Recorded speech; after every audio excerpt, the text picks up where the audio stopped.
Segregation in South Africa dates back to the colonial era, but it became institutionalized with the advent of apartheid. The term apartheid, which means apartness in Afrikaans, was a policy of racial segregations and economic discriminations against non-whites that dominated South African society from 1948 to 1994. White people voted for this democracy. No, they didn't. Yes, they did. No, they didn't. Yes, they did. No, they didn't, Sissy. No, they didn't. Yes. A handful. Did you vote ANC in 1994? I'm not talking about the ANC. Please listen. In 1992, white people had a referendum to decide whether they're going to allow the vote. And we gave the vote because we thought that what was happening was wrong. It wasn't yours to give. Do you acknowledge that? It was not your country to take in the first place, but we acknowledge the fact that you are here. We acknowledge that you are here. I think it's about owning the truth of your own story with all of its complexity.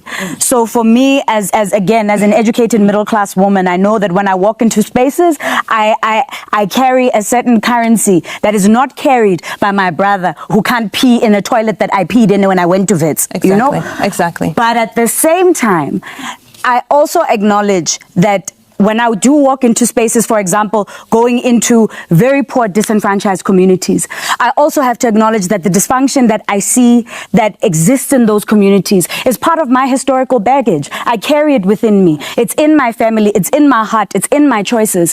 And what is worrisome is seeing people who own so much power in terms of land, in terms of resources, in terms of people you employ, in terms of the language that you've taken from these people and used to create a nation.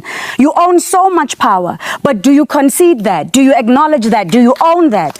If you owned a little bit of that, it would be easy to come to the table with you. It would be easy to acknowledge death is death, pain is pain. I mean, there were 350 years of conscription in this country. It's only one generation of white men who didn't go into the military. How much pain exists in white families? I'd be willing to hear that more than I'm willing to hear that your pain is your pain only, because everybody in this room is carrying pain. But I don't believe the debate from our side. 20 years into this democracy, the debate from our side has never been to negate your pain, nor has it ever been about saying that we want back to where we came from. Is it your country? It's all of our countries. But acknowledge it's all of ours. It's all of ours. It's all of ours. It's all of ours. That's fine. It's not yours. It's not yours. This is not the place. This is not the place. Sir? It's my country. Sir, this is not the place. It's everyone's country. Everybody wearing this beret are saying we don't belong here. Okay, no one can hear you at this point, so I'd like to actually have a conversation, and I'll ask for tolerance in this room, please. Tolerance. All right, Sinet? What I'm saying is that I don't think the problem is with people on the ground, even the people sitting here. People who govern and politicians are determining the success of what is happening on the ground. We have rhetoric where people go on stages and say the colonists must go and we stole the land and we stole the mines. The Brits took the mines. Buddha never had mines. And we can't keep on having that rhetoric and move forward. Every time I switch on a television or I put on a radio and juliusmalema says that we don't belong here, and what is happening? It's a problem. You cannot preach reconciliation to one segment of the country and preach empowerment to the other segment. All right. There's a vast difference between, and I agree with you, there's a vast difference between rhetoric that's used to manipulate the population and sway people and the truth. Ne? And I would be interested in hearing how white people process the emotional baggage of what their ancestors did.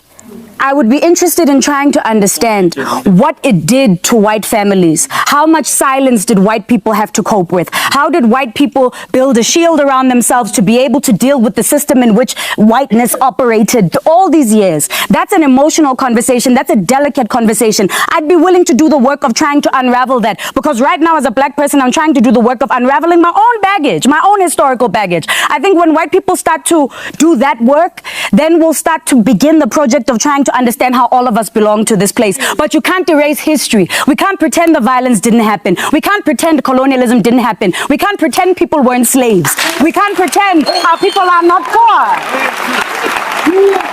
It happened. It happened. I'd be willing to hear white people say, you know what, it was Kak trying to pretend that this situation was normal. But I'm not hearing white people do that word. All right. What would that All right.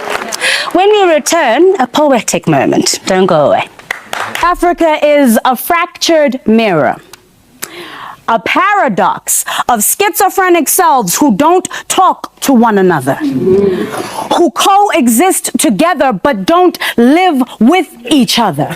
And this is the time when you can become the greatest substance of your dreams, unless you live in a shack and don't speak English and don't know what this poem means. Tell me how it's possible for people who walk on gold to not know how to read. South Africa is an old-fashioned mutt who knows how to sing and knows even better how to cuss, who knows how to pray when she's about to run out of luck, who knows how to laugh really hard when the tears have run her into a rut, who knows that race is a farce because when the lights are off, everybody's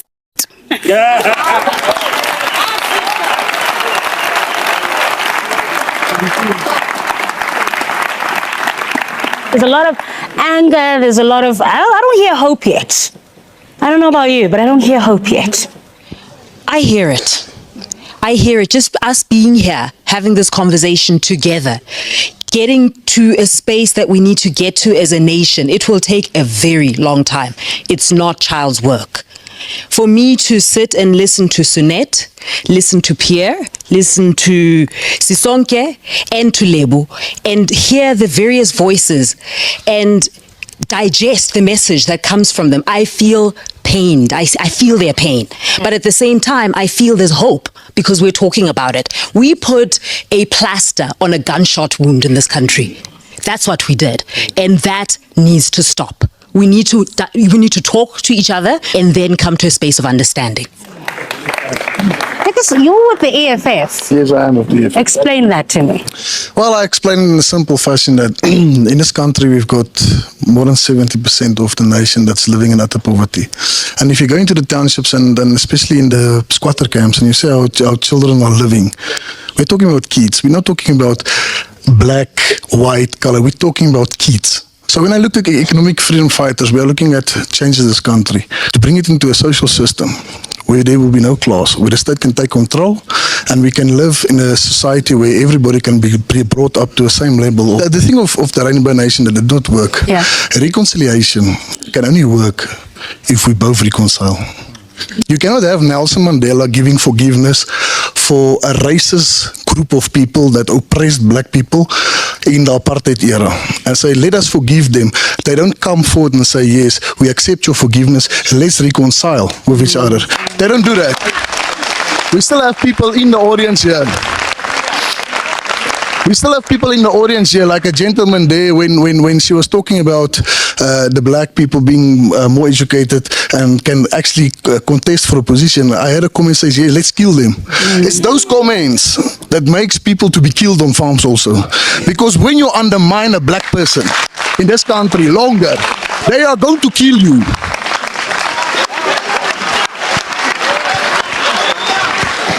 I'm Myrtle Witboy and I'm from the South African Domestic Workers Union. It's not about color. It's not about whether I'm a colored. It's whether I'm a human being. Yeah. And I think we need to do that. Do you know the pain of a domestic worker? Do you know what it is to be isolated in the backyard of employers? To sit there when the employer go out with their beautiful cars and I remain in the backyard. I was there in the apartheid years. But one man came out and he forgave. And that time, when I was in the struggle, I did not say I was a colored. I did not say Mandela is black. We were fighting for freedom. That is what we were doing.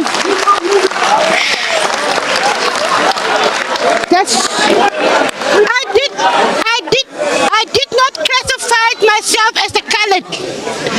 And when Comrade Mandela came out, he said there's black and there's white. And since that day I walked that path, I am black. And I am proud of it.